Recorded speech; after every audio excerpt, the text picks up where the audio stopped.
Assalamu alaikum warahmatullahi wabarakatuh, ndugu mtazamaji wa KR TV 255 New.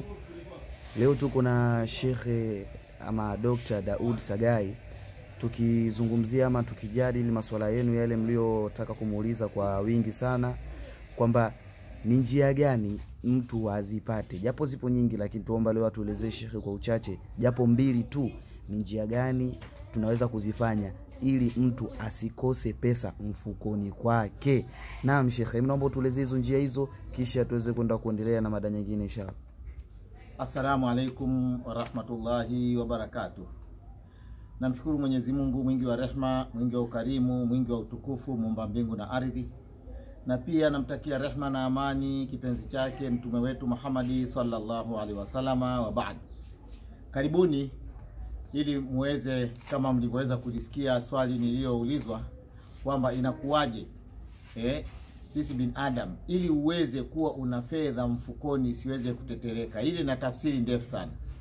Kuwa na fedha ili fedha ile iweze kudumu katika maisha yako na katika mifuko yako, ina maana kwamba uweze kupata kipato na kile kipato kisishuke. Kile kipato kisije kikateremka kikaporomoka ukawa masikini. Sasa hapo ndipo mimi napopazungumzia ili kizidi kupanda juu. Sasa ili uweze kuweza kufanya mambo hayo, kwanza kabisa kuna mdudu au mnyama anaitwa fisimaji.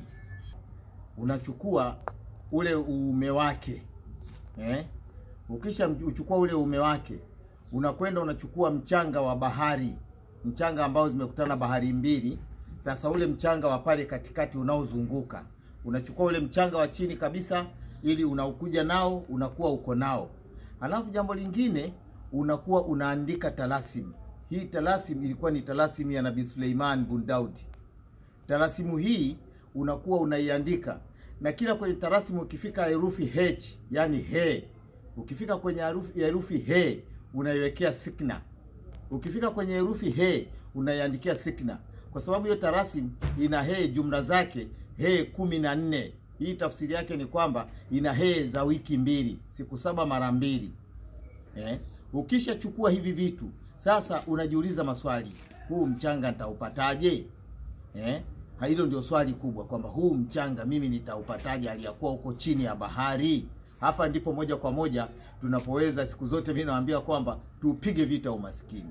Lolote lile lioko chini ya jua haliwezi likashindikana.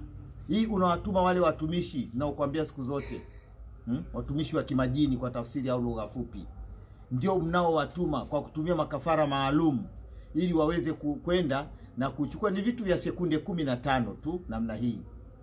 Akisha kuletea ile, sasa unavichukua vile vyote vitatu. Kuna hiyo talasim, kuna huyo tunamuita tu kwa ufupi kwa lugha ambazo mnaweza mkazielewa, tumeziweka stara. Unampata huyo fisimaji, unachukua na ule mchanga.